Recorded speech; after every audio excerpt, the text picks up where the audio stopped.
So today we've got a Mitsubishi 2015 L200. I think it comes up with a 2.4, between the 2.4 and 2.5 hundredths where you round up the numbers.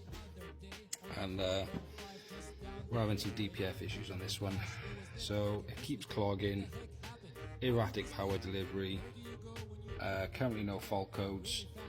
I've checked the live data for this, and that's currently showing as what it should be. Check the live data for the mass airflow, that's currently coming up alright. As far as the customer's aware, it's not been mapped previously. It's been sent to me now for a full DPF solution. So what we're going to do is remove the DPF from the vehicle, get it down on the back on the bench, and we'll give it a thorough clean. Take some snippets of photos throughout the journey, mainly for customer and future people that are considering getting this done.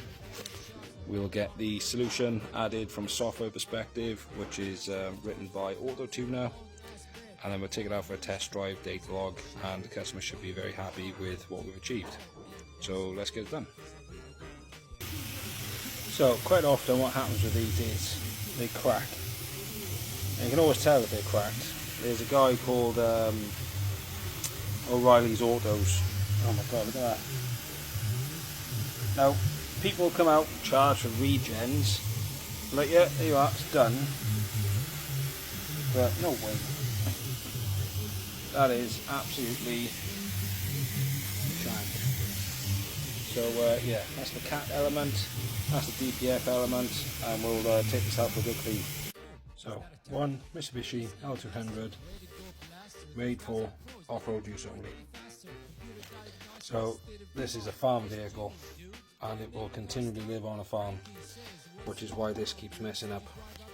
But if you're interested in getting this done for your vehicle, because it's on a farm and it never goes on the main road and clogs up, let me know. So our job gets smoke tested, and then we make it, well, we haven't got to make this one up pretty because it's all heat shield, but what we have got to make sure is that there's no smoke leaking out of these wells. So let's plonk this in, cap the one side, and then we just wait, and we're checking for any smoke to come out of this area that we've welded. I might get a flat disc on it just to make sure it sits flush, but it's just to make sure that we get no fumes. So I can see something coming out from somewhere. So I'm going to chase that now and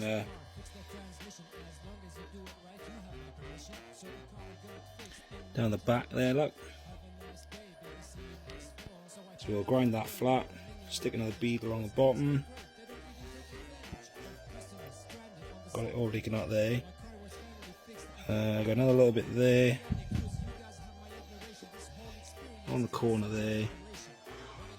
So we'll flatly disc this.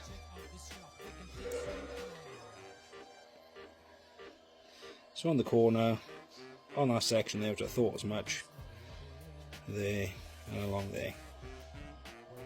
So if you're going to do a job like this, you're going to make sure it's done properly, and that's what we're making sure of. So flatly disc that, make it nice and flat, stick another bead over it, call it done. So there we have it, we've got a hairline crack there, and then we've got here, there, and a tiny little peephole there. You can see one there as well. Okay, so underneath we've got, come on, we've got the two 13 mils there, no 14 sorry, that holds that on.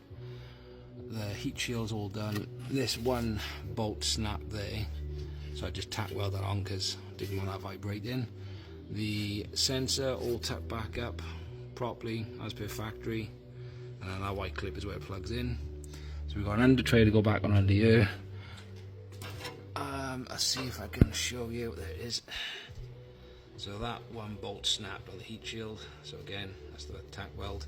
There's another one somewhere, you never see that, but I know it's there, and it just snapped, so I've got tack weld on. The only thing left to do now is under shield, exhaust bolts, and stick the remap on.